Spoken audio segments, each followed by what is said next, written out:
making disciples, transforming lives. Hari ini saya akan sampaikan firman Tuhan tentang keberanian. Saya memberikan judul Bold as a Lion. Di ibadah pertama tadi, saya bagikan tentang Yosua. Ternyata ada 3 area keberanian Yosua. Anda perlu mendengarkan karena setiap serinya akan sangat komplementari atau sangat memberikan banyak pewahyuan tentang keberanian. Di ibadah kedua tadi, saya sampaikan tentang Daud. Ada yang namanya keberanian, ada orang-orang yang kehilangan keberanian, ada juga orang-orang yang punya keberanian tapi keberanian yang palsu, tapi ada juga keberanian yang sejati. Ternyata keberanian yang palsu itu berasal dari luar, sementara keberanian yang sejati berasal dari iman yang ada di dalam diri seseorang. Anda perlu mendengarkan pesan itu. Dan di ibadah ini saya akan sampaikan tentang Daniel. Ibadah selanjutnya saya akan sampaikan tentang Esther dan yang terakhir Petrus. Mari kita buka firman Tuhan sama-sama di Amsal pasal 28 ayat pertama. Orang fasik lari walaupun tidak ada yang mengejarnya. Tetapi orang benar merasa aman seperti singa muda. Versi New King James mengatakan, the wicked flee when no one pursues, but the righteous are bold as a lion. Orang benar berani seperti singa. Katakan berani seperti singa. Dalam hidup ini kita membutuhkan keberanian Bapak Ibu. Ada orang-orang Kristen yang gak berani mengungkap jati dirinya atau membuka kartu sebagai anak Tuhan. Entahkah itu di tempat kerja, entahkah itu bersama dengan lingkungan sosialnya. Mereka gak berani membuka kartu bahwa aku ini anak Tuhan. Bahkan ada yang doa makan saja, doa makan di restoran itu gak berani. Ada orang-orang yang gak berani melawan arus. Sementara yang lain, saudara, itu hidup gak jujur, penuh dengan korupsi, kompromi. Ternyata ada banyak orang Kristen itu mengikuti arus karena takut konsekuensi. Atau bahkan ketakutan itu datang dalam bentuk mungkin ada anggota saudara Anda itu divonis penyakit yang mungkin itu penyakit yang jenisnya itu susah disembuhkan secara medis. Anda diliputi ketakutan, kekhawatiran untuk menjalani proses itu. Atau mungkin Anda sedang menghadapi ujian, misalnya kalau Anda seorang mahasiswa. Atau Anda pindah ke tempat lain, di kota lain. Anda harus memulai sesuatu yang baru sehingga Anda takut melangkah. Anda takut memulai. Dalam segala aspek kehidupan kita membutuhkan keberanian. Katakan amin. Nah kali ini kita akan belajar dari seorang yang bernama Daniel. Kehidupannya itu menampilkan atau mendemonstrasikan keberanian ilahi. Siapakah Daniel? Saudara, pada waktu itu kerajaan Yehuda itu memberontak kepada Tuhan. Sudah diperingati mereka gak bertobat. Singkat cerita Tuhan itu akhirnya menyerahkan saudara bangsa Israel itu ke tangan Babel. Singkat cerita, Daniel itu menjadi salah satu dari banyak orang yang dibuang ke Babel. Tapi bedanya di mana? Daniel ini keturunan bangsawan. Daniel ini pandai. Daniel ini punya perawakan yang baik. Dikatakan Daniel ini adalah seorang pemuda yang bukan hanya cerdas, tapi tanpa cacat dan celah. Dengan kata lain perawakannya itu sempurna. Nah ternyata Babel itu memilih dari para tawanan itu orang-orang yang memang bisa direkrut untuk bekerja di istana.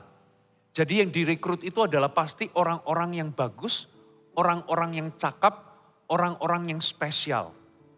Daniel itu salah satunya. Bukan hanya Daniel yang dipilih, tapi ada juga 3 temannya.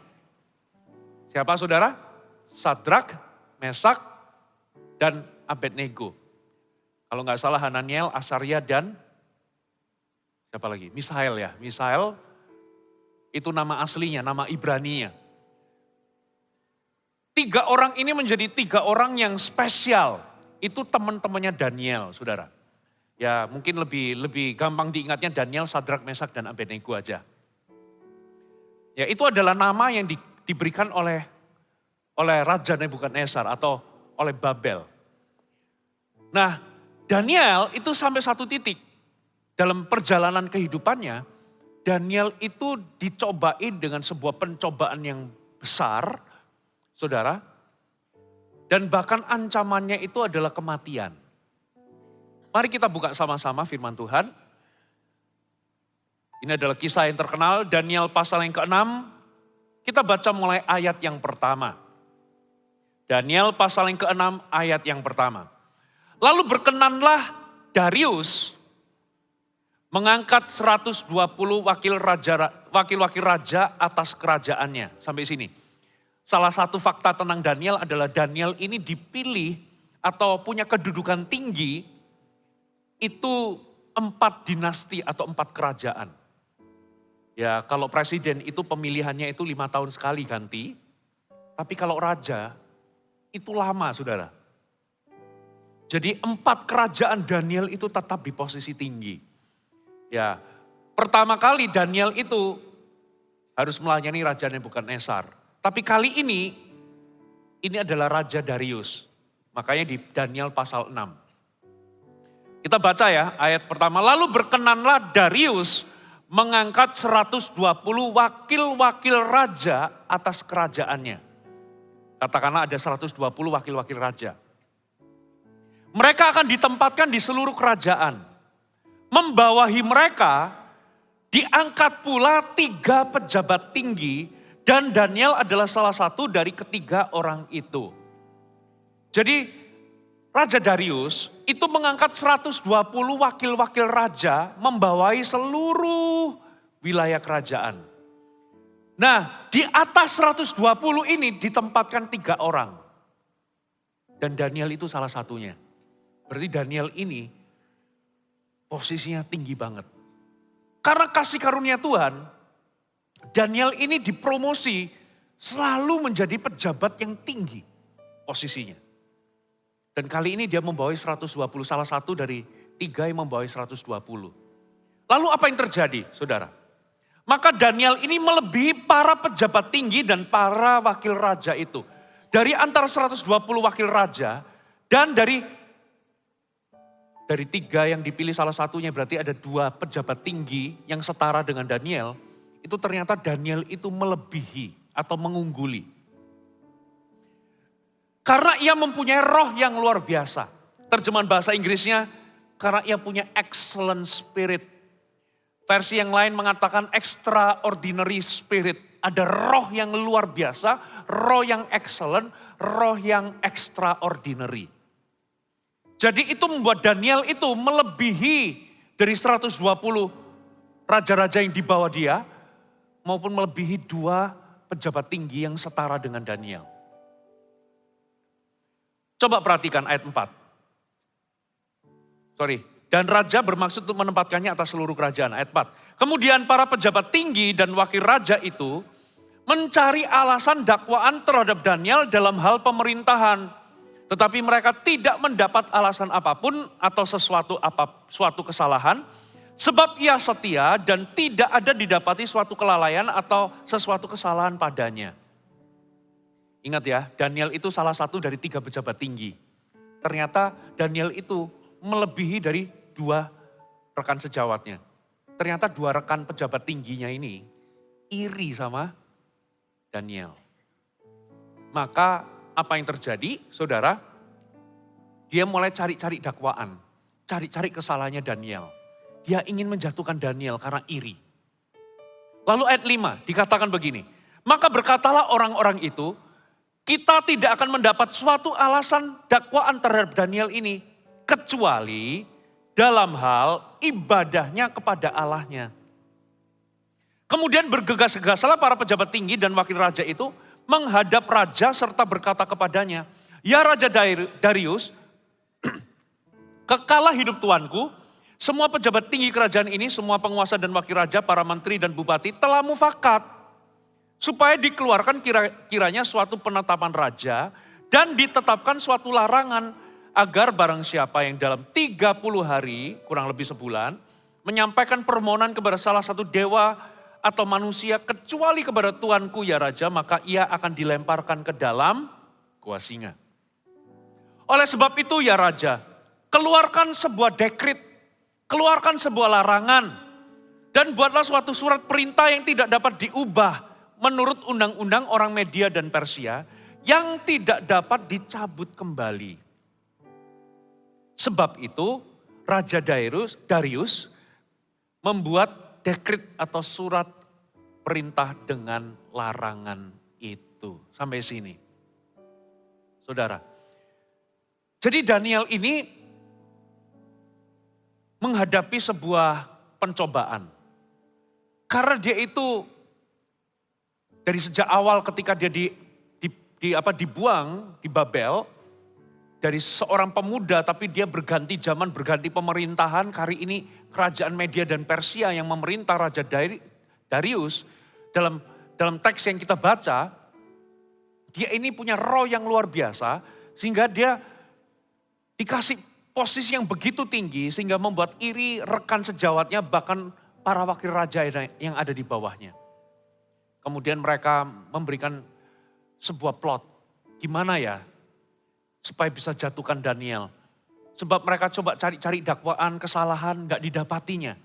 Karena Daniel itu seorang yang setia, katakan setia. Bapak Ibu, kita ini juga harus menjadi pribadi-pribadi yang setia. Bukan hanya setia, ternyata dia itu cakap. Cakap itu artinya dia itu seorang yang ahli. Bukan hanya ahli, tapi dia itu tidak, dalam semua pekerjaannya itu zero mistakes. Zero mistake atau tidak ada kesalahan didapati. Berarti ini orang excellent. Katakan amin. Banyak kali kan kalau orang Kristen kan, tolong Pak Pendeta doakan supaya aku dapat pekerjaan ya. Tolong Pak Pendeta.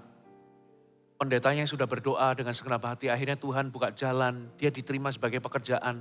Tapi baru hari pertama dia dipecat. Kenapa saudara? Karena orang terkejut lihat cara kerjanya. Atau bahkan mungkin saudara dia betul-betul akhirnya diterima wawancara, tapi akhirnya dia gak bisa diterima masuk.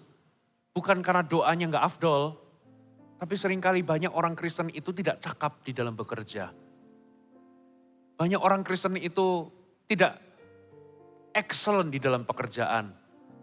Bukan karena Tuhan tidak membuka jalan, tapi kita sendiri yang tidak mau memperbaiki diri. Kita gak boleh jadi orang Kristen yang seperti itu, katakan amin. Ingat Bapak Ibu, panggilan kita adalah Tuhan menentukan kita menjadi garam. Tuhan menentukan kita, identitas kita adalah kamu adalah garam.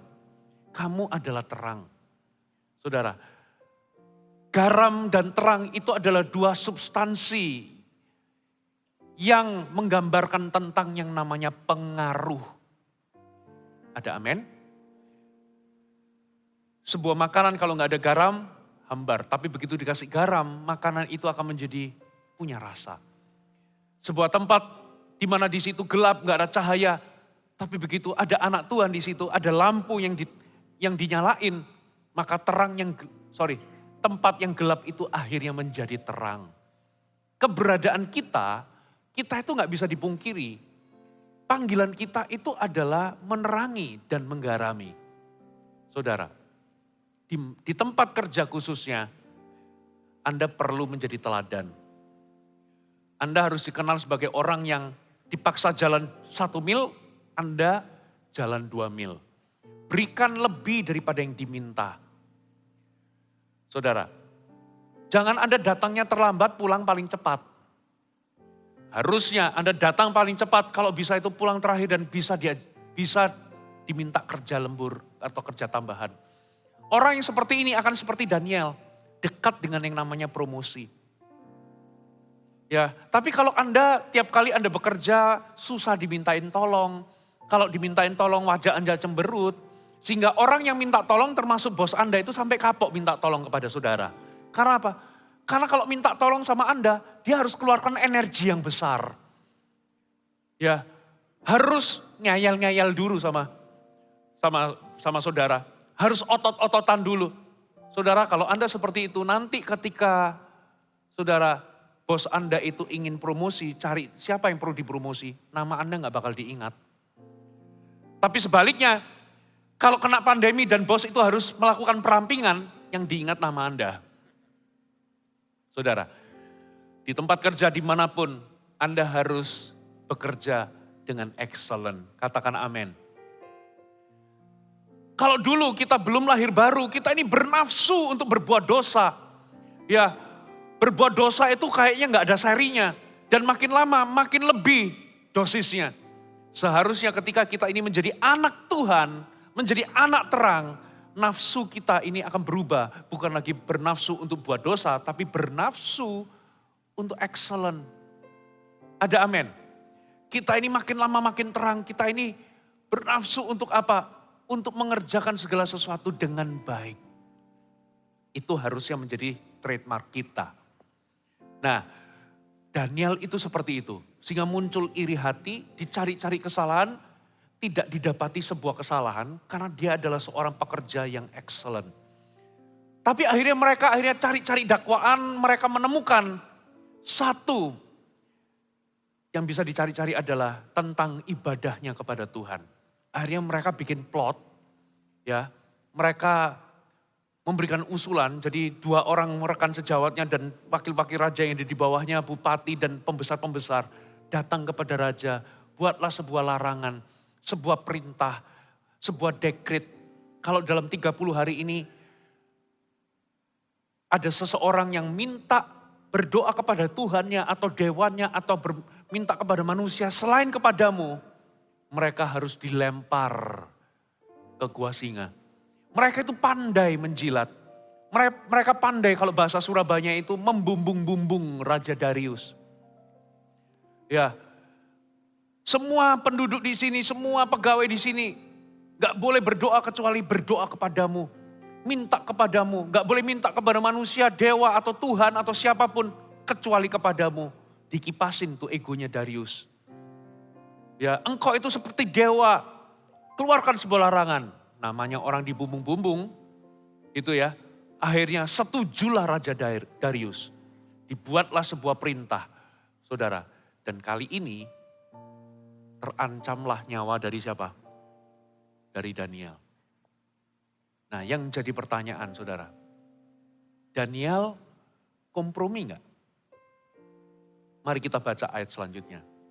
Saudara, ayat 11. Lalu orang-orang itu bergegas-gegas masuk dan mendapati, ayat 10 ya. Ayat 10 kita baca, tadi berhenti di ayat 9 ya. Demi didengar Daniel bahwa surat perintah itu telah dibuat, pergilah ia ke rumahnya. Dalam kamar atasnya ada tingkap-tingkap yang terbuka ke arah Yerusalem. 3 kali sehari ia berlutut, berdoa serta memuji Allahnya seperti yang biasa dilakukannya. Lalu orang-orang itu bergegas-gegas masuk dan mendapati Daniel sedang berdoa dan bermohon kepada Allahnya. Kemudian mereka menghadap raja dan menanyakan tentang larangan raja. Bukankah Tuanku mengeluarkan suatu larangan supaya setiap orang yang dalam 30 hari menyampaikan permohonan kepada salah satu dewa manusia kecuali kepada Tuanku, ya Raja, akan dilemparkan ke dalam gua singa. Jawab Raja, perkara ini telah pasti menurut undang-undang orang Media dan Persia yang tidak dapat dicabut kembali. Lalu kata mereka kepada Raja, Daniel, salah seorang buangan dari Yehuda, tidak mengindahkan Tuanku, ya Raja, dan tidak mengindahkan larangan yang Tuanku keluarkan. Sampai 3 kali sehari ia mengucapkan doanya. Setelah Raja mendengar hal itu, maka sangat sedihlah ia dan ia mencari jalan untuk melepaskan Daniel. Bahkan sampai matahari masuk ia masih berusaha menolongnya. Sampai sini. Kelihatan banget ya kalau Daniel itu dipolitisasi kalau bahasa sekarang. Dicari-cari kesalahannya, dipolitisasi. Dikriminalisasi. Saudara, dicari-cari kesalahan dalam hal ibadahnya, Bapak Ibu. Singkat cerita, bahkan raja pun mencari, dikatakan raja itu sedih, dia berusaha cari jalan supaya membebaskan Daniel, tapi ternyata pembesar-pembesar dan wakil-wakil itu ngomong bahwa raja pun gak bisa membatalkannya. Karena itu adalah sebuah hukum atau tradisi orang Media dan Persia. Kalau raja sudah keluarkan perintah, gak bisa dibatalkan. Pertanyaannya, dari mana Daniel itu punya keberanian? Padahal Daniel sudah tahu, larangan itu bahkan dibacakan di depan Daniel. Daniel tahu bahwa dilarang berdoa kepada Tuhan, dilarang minta kepada manusia, kecuali kepada Darius. Tapi kenapa Daniel ini tidak kompromi sedikit pun? Kenapa Daniel ini bisa punya keberanian seperti ini? Paling tidak saya coba selidiki dari ayat-ayat ini. Ada 3 alasan kenapa Daniel itu bisa berani. Catat baik-baik. Yang pertama, karena Daniel itu berani karena ketetapan hatinya.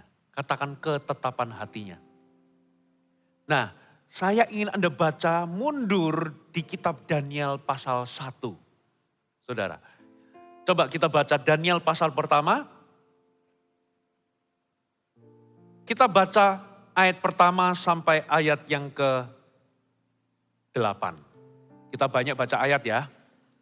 Pada tahun yang ketiga, pemerintahan Yoyakim Raja Yehuda, datanglah Nebukadnezar Raja Babel ke Yerusalem lalu mengepung kota itu. Tuhan menyerahkan Yoyakim Raja Yehuda dan sebagian dari perkakas-perkakas di rumah Allah ke dalam tangannya.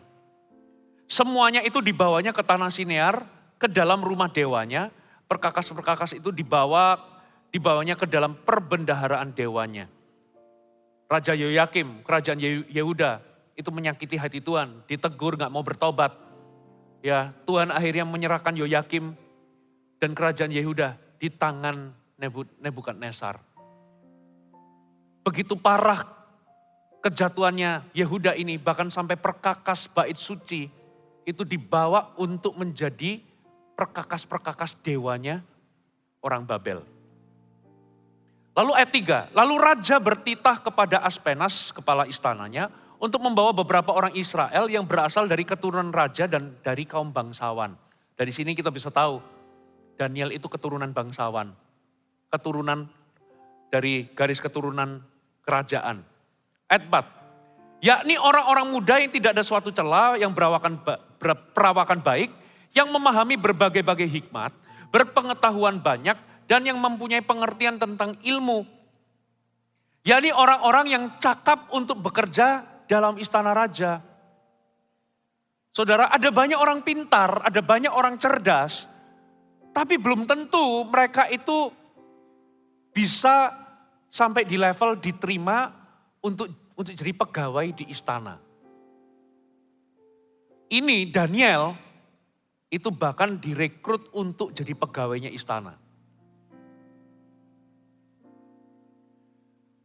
Lalu ayat berapa ini? Supaya mereka diajarkan tulisan dalam bahasa orang Kasdim.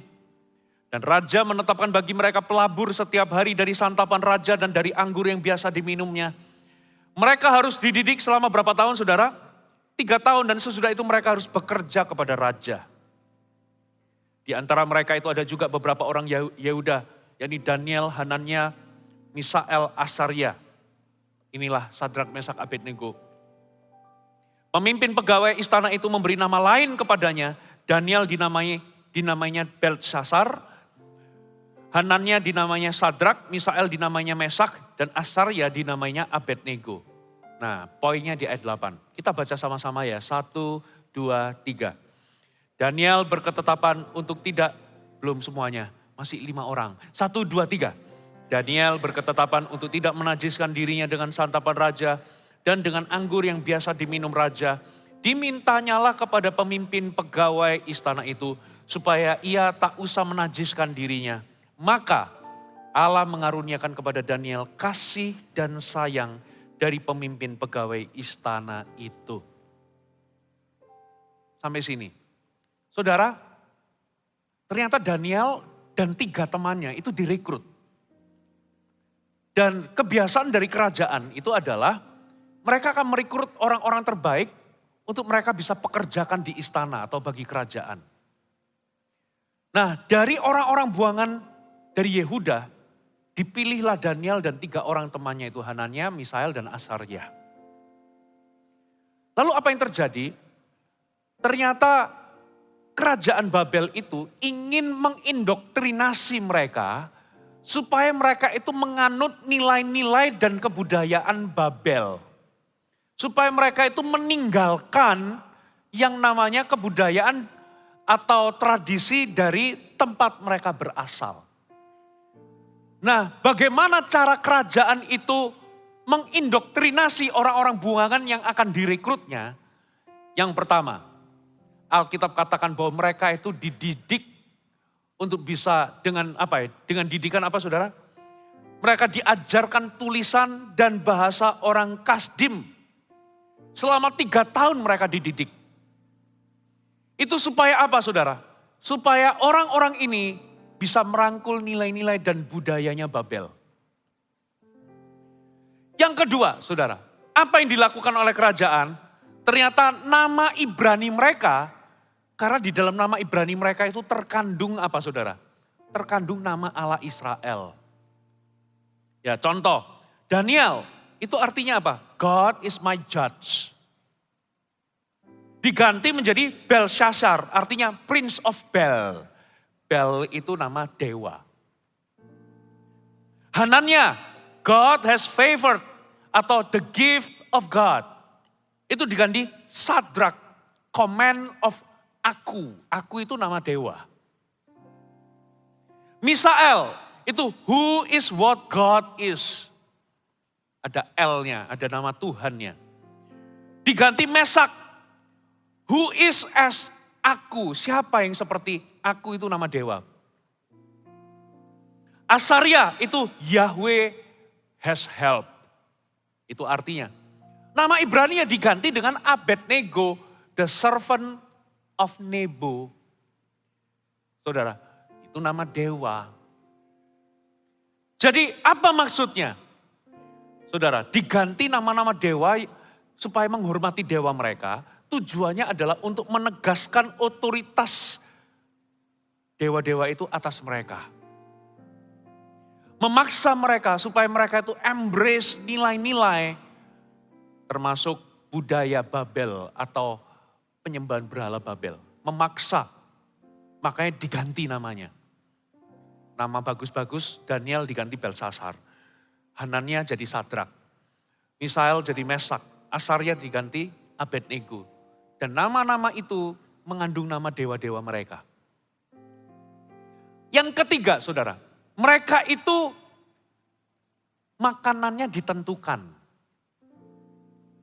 Mereka itu harus makan dari makanan raja.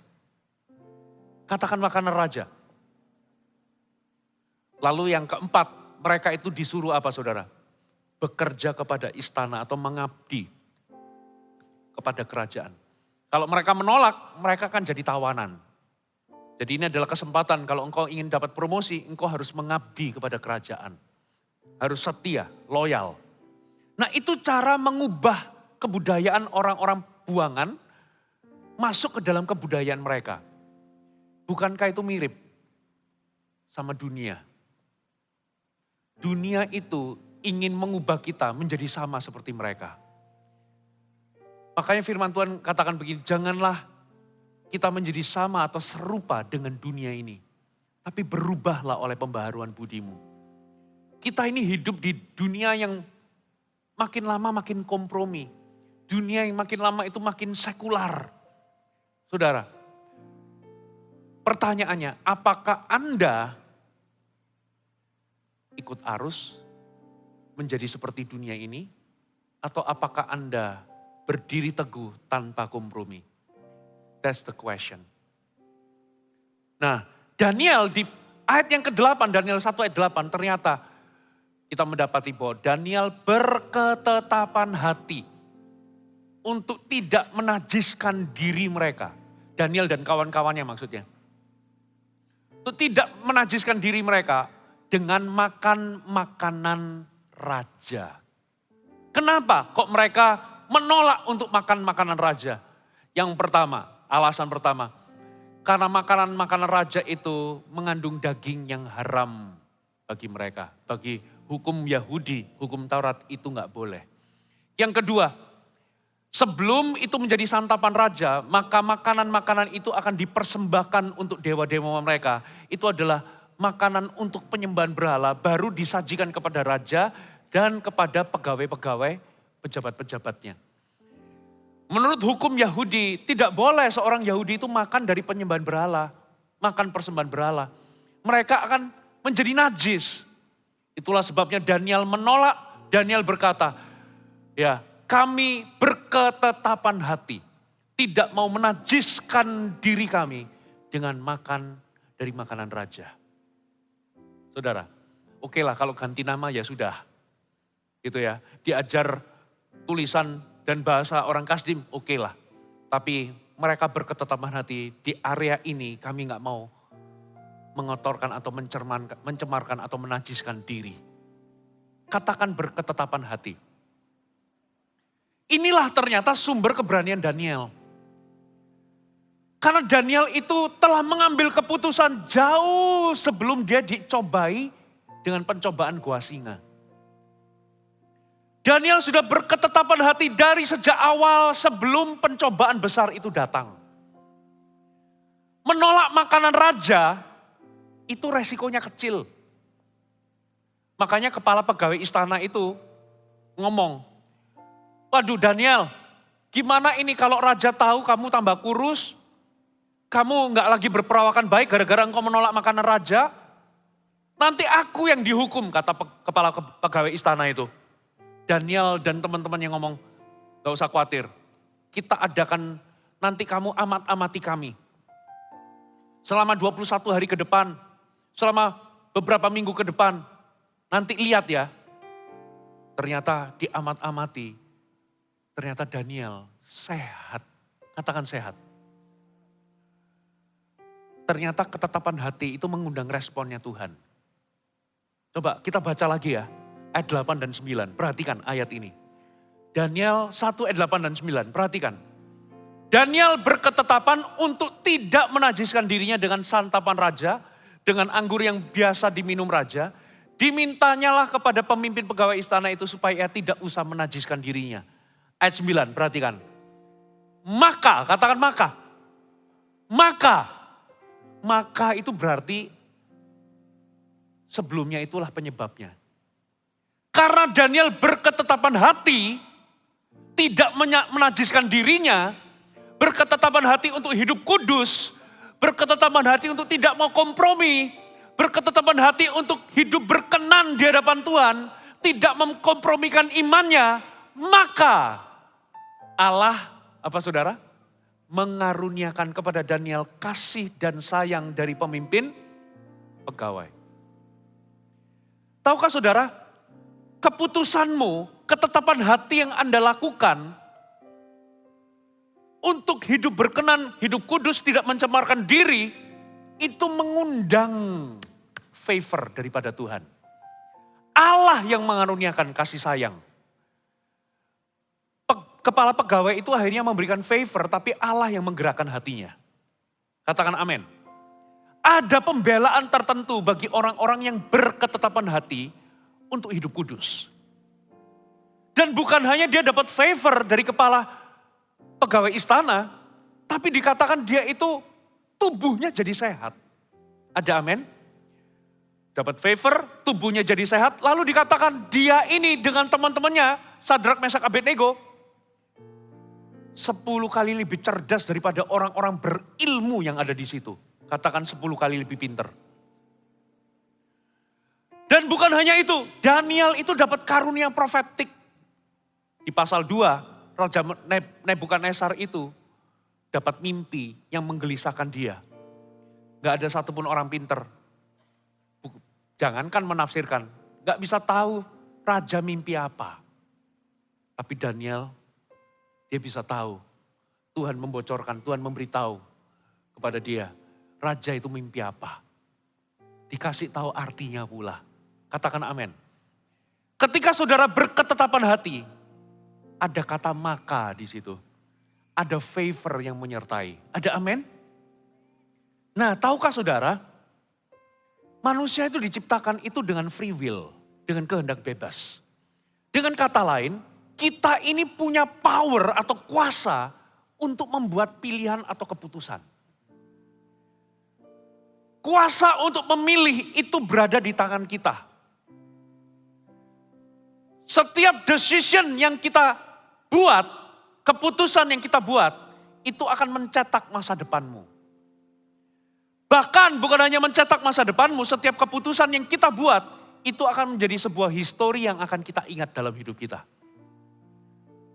Betapa pentingnya, saudara, kuasa untuk membuat keputusan atau kuasa untuk memilih. Karena Tuhan tidak menciptakan kita seperti robot. Tuhan memberikan kita sebuah kapasitas untuk mengambil decision. Nah masalahnya, kenapa ada banyak orang Kristen, kenapa ada banyak anak Tuhan itu kompromi hidupnya. Kenapa dia gak berani untuk berdiri teguh di dalam imannya. Sebetulnya sederhana. Karena memang sejak awal dia tidak pernah make decision. Dia tidak pernah berketetapan hati. Banyak anak Tuhan itu hidup seperti bunglon. Artinya apa? Mereka membiarkan keadaan atau situasi yang menentukan dirinya. Dia gak pernah mengambil keputusan tapi mengizinkan situasi, keadaan orang lain yang menentukan pilihannya. Saudara, tapi tidak dengan Daniel. Mereka telah mengambil keputusan. Tahukah saudara? Ya, mengambil keputusan untuk menolak menajiskan diri dengan makanan dari raja. Itu resikonya gak besar. Ya, itu gak sampai dihukum mati. Nggak besar resikonya. Tapi di Daniel 6 itu pencobaan yang lebih besar. Kalau dia berdoa karena sudah dikeluarkan dekret, hukumannya itu nggak bisa diubah bahkan oleh raja sekalipun. Hukumannya apa? Dilempar ke goa singa. Lesson number 1. Dari mana asal keberanian dari Daniel? Sederhana. Daniel itu telah berketetapan hati jauh sebelum pencobaan goa singa tiba atas hidupnya. Bapak Ibu, ambil keputusan mulai hari ini. Untuk apa? Yang pertama, hiduplah jujur. Ya, ini gak bicara soal uang ya. Ambil keputusan untuk apa? Anda kembalikan perpuluhan. Sederhana kan? Ambil keputusan untuk kalau Anda, maaf ya, kalau Anda itu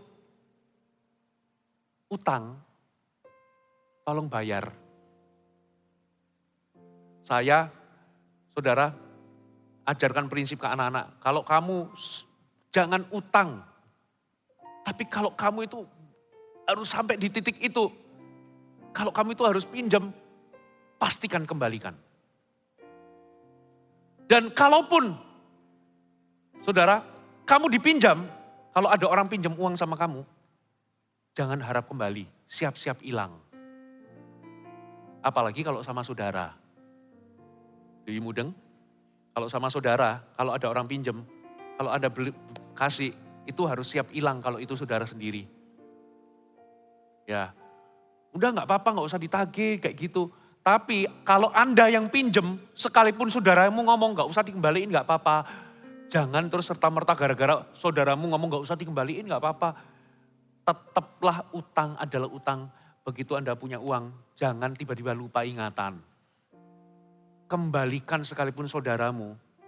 Apa saudara? Saudaramu itu ngomong gak apa-apa, gak usah pakai aja, gak usah, gak apa-apa. No. Saudara, jangan gara-gara uang Anda putus hubungan sama saudara. Katakan amin. Itu tuh prinsip. Make decision, Anda gak mungkin sampai di titik itu. Kalau sekarang aja, kalau Anda diberkati 1 juta, Anda gak bisa perpuluhan.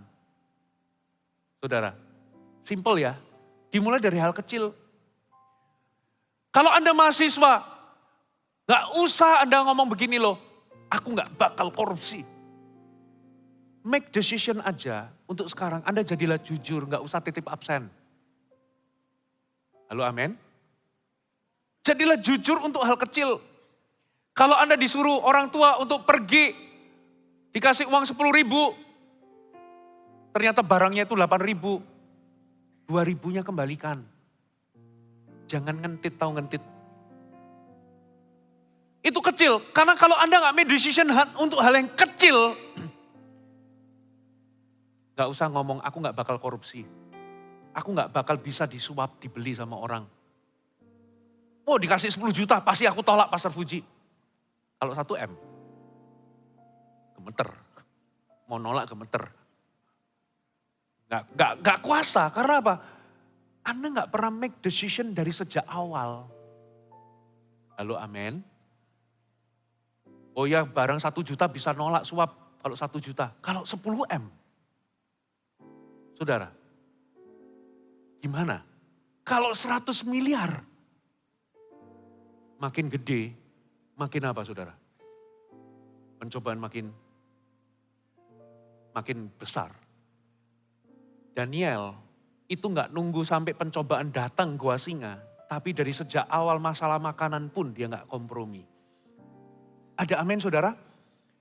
Karena dia sudah buat keputusan untuk hal yang paling sederhana. Makanya dia itu punya keberanian ketika ada pencobaan besar. Ada amin saudara? So, dari mana sumber keberanian Daniel? Yang pertama, ketetapan hatinya. Buat keputusan sebelum peperangan datang, buat keputusan sebelum pencobaan besar datang. Make decision. Bedanya Daniel dengan Simpson, itu bedanya di mana? Simpson tidak pernah mengambil keputusan dari sejak awal. Simpson itu lahir sebagai seorang yang punya punya pantangan atau kaul lah dalam bahasa kita. Dia itu seorang nazir. Seorang nazir itu punya paling tidak ada 5 pantangan. Yang pertama, dia nggak boleh minum minuman anggur yang memabukkan. Tapi ternyata di kitab Daniel berapa itu, hakim-hakim berapa itu dikatakan Daniel itu bikin pesta. Memang nggak langsung dikatakan bahwa itu pesta minuman. Daniel nggak dikatakan bukan Daniel, Simpson. Nggak dikatakan itu minum minuman anggur, tapi itu adalah pesta yang lazimnya dilakukan oleh orang-orang muda, itu adalah pesta minum anggur. Yang kedua, dia nggak boleh sentuh mayat, tapi dia cedok madu dari bangkai singa. Yang ketiga, dia sebetulnya nggak boleh kawin campur, tapi dia minta istri sama ayahnya, itu dari perempuan Filistin, Simpson. Simpson, seorang nazir itu nggak boleh berzina, tapi dia ternyata sering tidur bersama dengan pelacur orang Filistin, dari negeri Filistin. Dan yang terakhir, kaul yang terakhir itu adalah kepalanya nggak boleh menyentuh pisau, cukur. Dia jatuh cinta sama siapa itu namanya? Delilah. Delilahnya itu tiap hari merayu. Karena dipakai oleh Filistin untuk menggoda. Ayolah kasih tahu kalau engkau cinta sama aku. Bener gak sih kamu cinta? Cinta, kalau cinta kasih tahu apa rahasianya. Masa kalau cinta itu harus terbuka. Tuh kan rayuan gombalnya kan. Awalnya Simpson bohong. Oh ya kalau aku diikat pakai tali yang gak pernah dipakai, kekuatanku hilang. Beberapa kali saudara. Dia gak tegas dari awal. Dia dari awal itu main-main dengan dosa. Sampai satu titik saudara. Ternyata rayuan dari Delilah itu mempan juga saudara. Simpson itu gak kuasa, akhirnya dia bocorkan. Karena rayuan itu. Mungkin rayuannya bentuknya kalau kamu gak cinta, kamu beberapa kali bohong sama aku. Udah gak usah ketemu aku lagi. Gitu kan. Biasanya kan perempuan kan begitu. Kalau memang kamu cinta, kasih tahu. Bener ya kamu gak kasih tahu siapa-siapa. Bener. Kalau memang sayang, akhirnya gak tahan. Dia akhirnya ngomong. Kalau rambutku kena pisau cukur, maka hukum kenasiranku itu akan gugur. Dan lenyaplah kekuatanku. Simpson bermain-main dengan dosa. Simpson tidak ambil keputusan dari sejak awal. Makanya saudara, Simpson jatuh. Tapi tidak dengan Daniel. Saudara, Daniel itu ambil keputusan bahkan sebelum peperangan atau pencobaan besar tiba. Ada amin? Yang kedua saudara, kalau yang pertama sumber keberanian balik-balik. Daniel itu adalah ketetapan hatinya. Kalau yang kedua itu adalah, bentar, catat baik-baik. Kebiasaannya. Katakan kebiasaannya.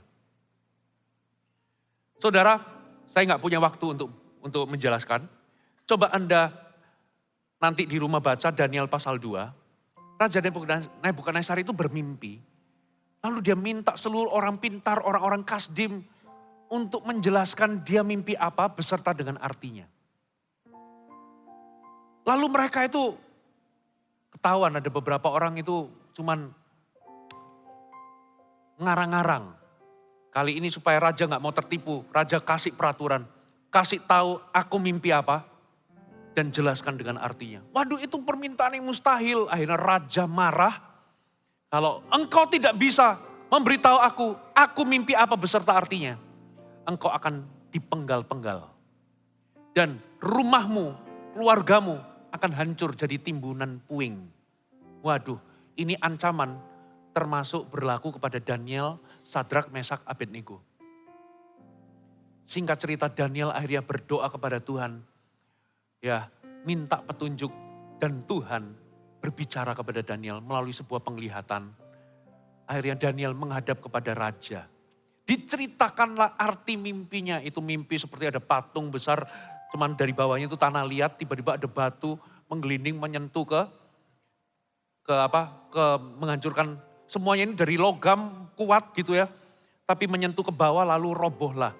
Dengan kata lain itu adalah sebuah nubuatan bahwa Babel akan hancur.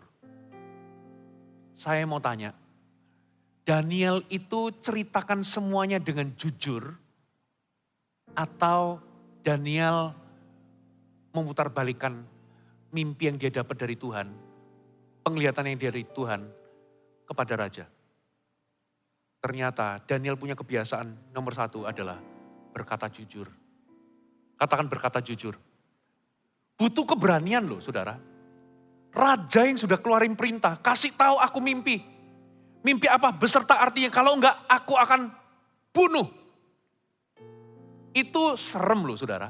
Apalagi ternyata Anda dapat dari Tuhan, ternyata artinya itu kehancuran Babel.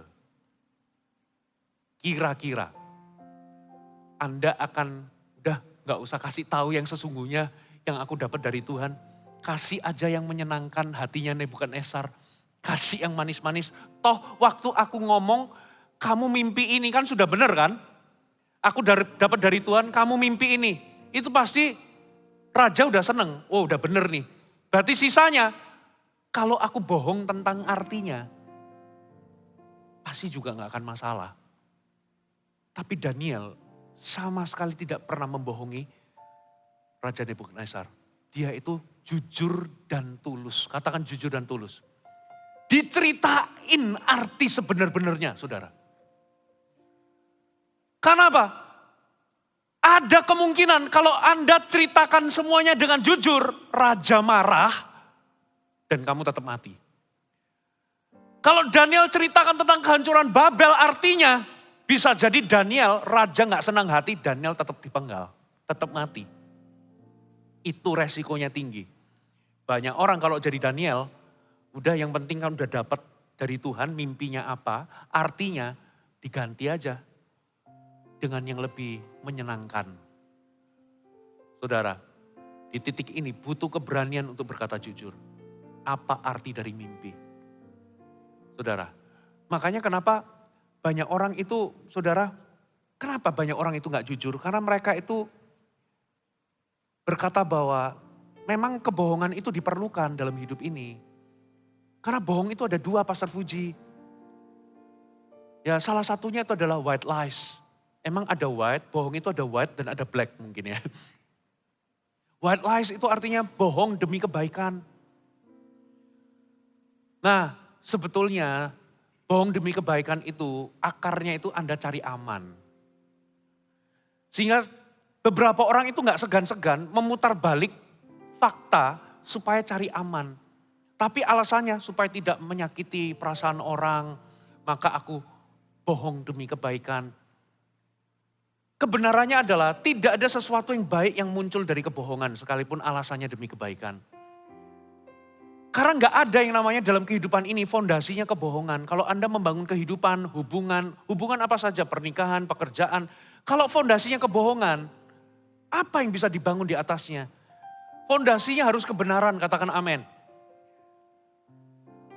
Nah, Daniel bisa aja. Bisa nggak Daniel itu melepaskan white lies? Udah. Kasih aja pesan yang manis-manis kepada Raja Nebukadnezar. Yang penting kan penasarannya dia sudah terjawab. Aku yang penting tahu dia mimpi apa. Tapi tidak dengan Daniel. Saudara, Daniel punya kebiasaan berkata jujur. Katakan berkata jujur. Inilah yang menjadi sumber keberanian dia. Saudara, kenapa dia itu punya keberanian untuk hidup dalam integritas di tengah dunia yang sekuler pada zaman itu? Karena dia sudah membiasakan diri untuk jujur dan hidup dalam integritas. Kalau yang pertama dia berketetapan hati, yang kedua dia membiasakan diri. Kebiasaan yang kedua apa saudara? Alkitab katakan dia berdoa berlutut 3 hari sehari seperti biasanya kata Alkitab. Katakan seperti biasanya. Berarti dia punya kehidupan doa. Saudara, larangan dan ancaman hukuman tidak menghentikan dia berdoa. Berarti sumber dari keberaniannya adalah disiplin rohaninya. Kenapa Daniel itu punya roh yang luar biasa? Jawabannya adalah karena dia punya disiplin rohani yang luar biasa. Bahkan larangan dan ancaman gua singa tidak menghentikan dia untuk berlutut dan berdoa kepada Tuhan.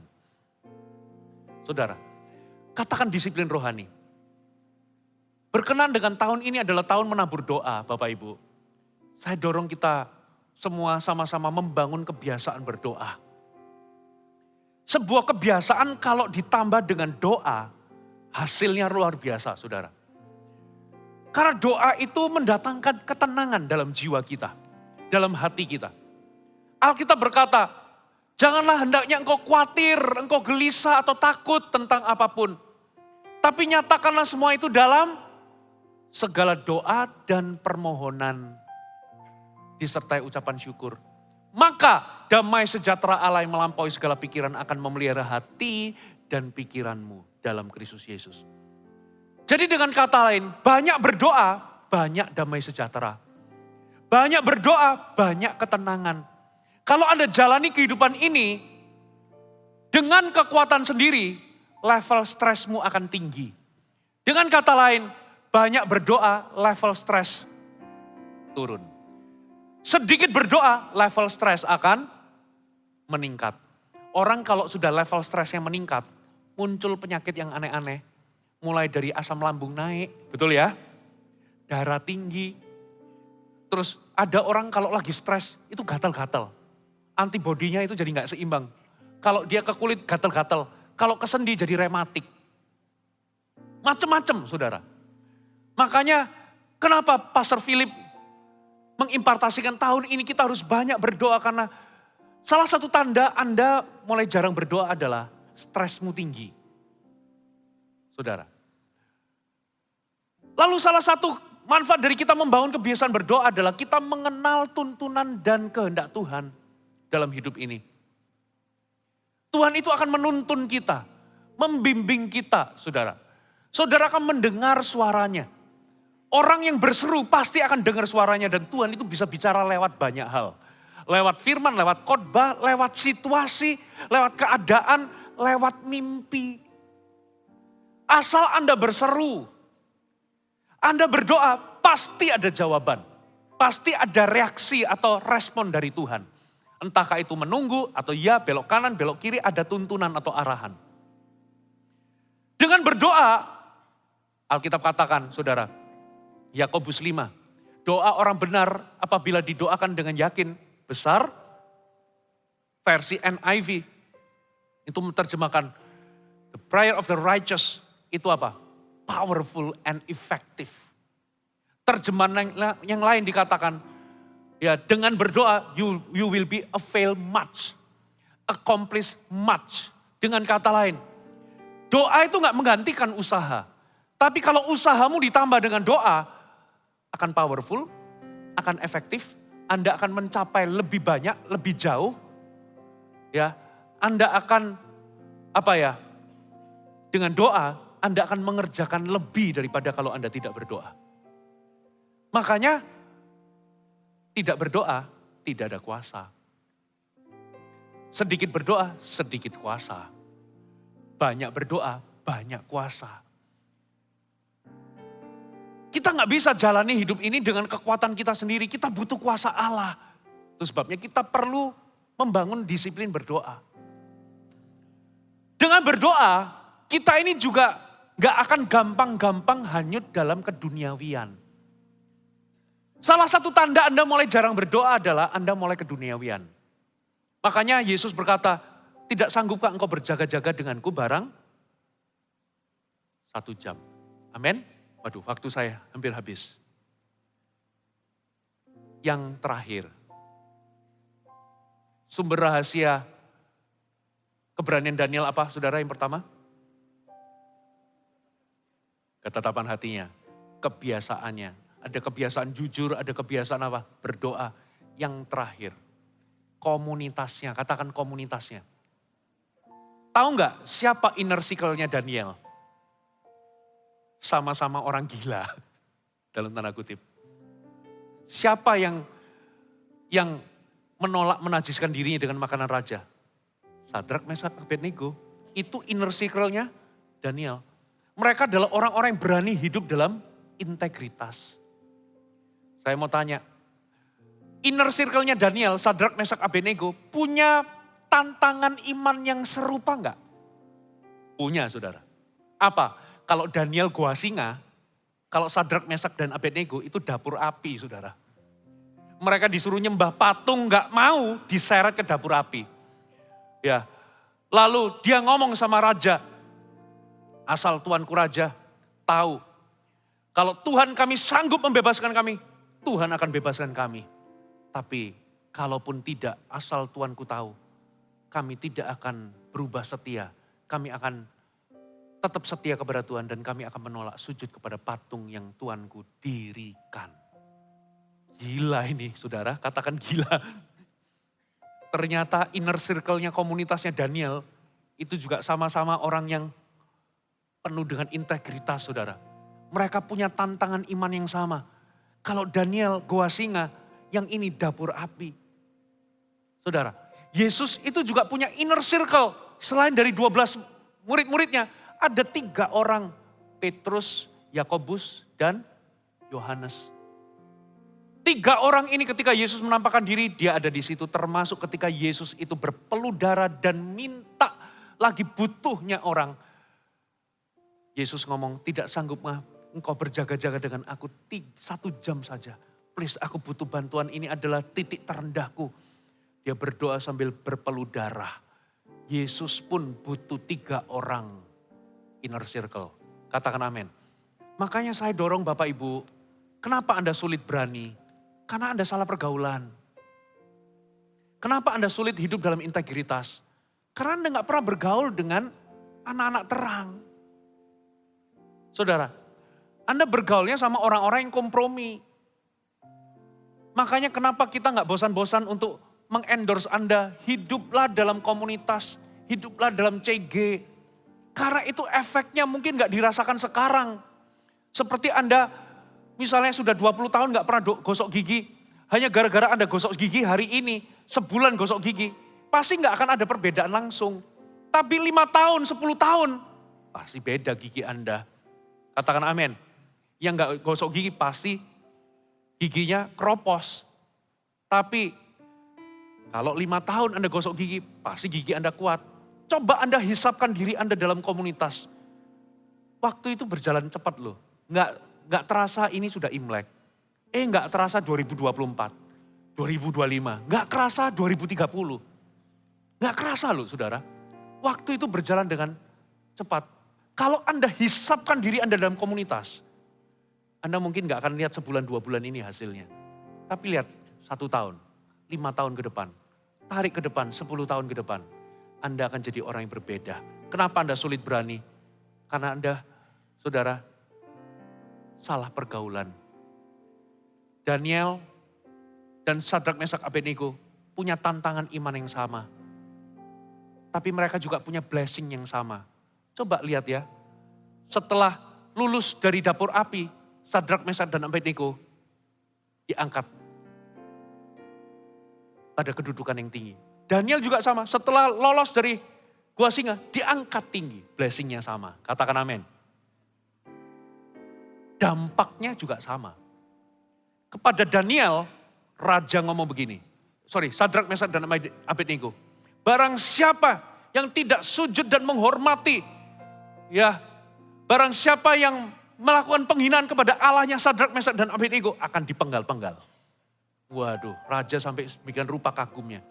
Terhadap Daniel mirip. Raja Darius ngomong, barang siapa yang tidak hormat dan takut kepada Allahnya Daniel, ya, mereka dapat hukuman, harus takut. Dampaknya juga sama, membawa kemuliaan bagi nama Tuhan.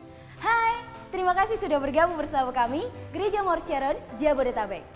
Sebagai gereja Tuhan, adalah kerinduan bagi kami untuk melihat Anda terus bertumbuh di dalam pengenalan akan Tuhan dan mengalami perubahan hidup. Maka dari itu, bergabunglah bersama komunitas kecil kami, Connect Group. Dapatkan informasi lebih lanjut pada kolom deskripsi kami. Last but not least, don't forget to subscribe dan bagikan video ini kepada orang yang Anda kasihi. Thank you for joining us and see you next time.